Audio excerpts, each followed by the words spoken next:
സിനിമയിൽ അഭിനയിക്കണം എന്നുള്ള ആഗ്രഹം ഉണ്ടായിരുന്നുള്ളൂ. ഓക്കെ. സെൻട്രൽ ക്യാരക്ടർ ആവണം, ഭയങ്കര ഇമ്പോർട്ടന്റ് ക്യാരക്ടർ ചെയ്യണം, അങ്ങനെയുള്ളൊരു അതിപ്പോ എല്ലാവർക്കും ഒരു ആഗ്രഹം ഉണ്ടാവും. നമുക്ക് സിനിമയിൽ ഒരു നല്ല രീതിയിൽ പെർഫോം ചെയ്യാൻ പറ്റുന്ന അല്ലെങ്കിൽ ഇതുപോലെ സെൻട്രൽ ക്യാരക്ടറായിട്ട് എന്ന് പറയപ്പെടുന്ന ക്യാരക്ടറുകൾ ചെയ്യണം എന്നായിരിക്കും ആഗ്രഹം എപ്പോഴും. ഓക്കെ.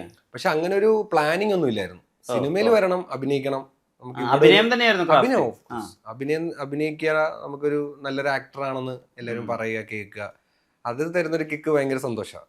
അപ്പൊ അതായിരുന്നു ആഗ്രഹം. അങ്ങനെയാണ് സിനിമയിലോട്ട് ട്രൈ ചെയ്തതും. അത് എനിക്ക് തോന്നുന്നു കുഞ്ഞുനാളിലോട്ടെ സിനിമയും അഭിനയം തന്നെ ആയിരുന്നു ആഗ്രഹം. മിമിക്രി, നാടകം, പരിപാടിയൊക്കെ സ്കൂളിലൊക്കെ ചെയ്യും. ഞാനൊരു 3ാം ക്ലാസ്സിലൊക്കെ ആയപ്പോൾ സ്റ്റേജിൽ കയറി തുടങ്ങിയതാണ്.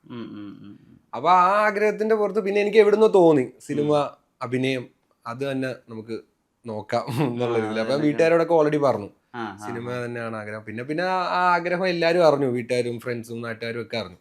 സിനിമയിൽ തന്നെ അഭിനയമോഹമായിട്ട് നടക്കുകയാണെന്ന് നമ്മളിങ്ങനെ പറയുമല്ലോ.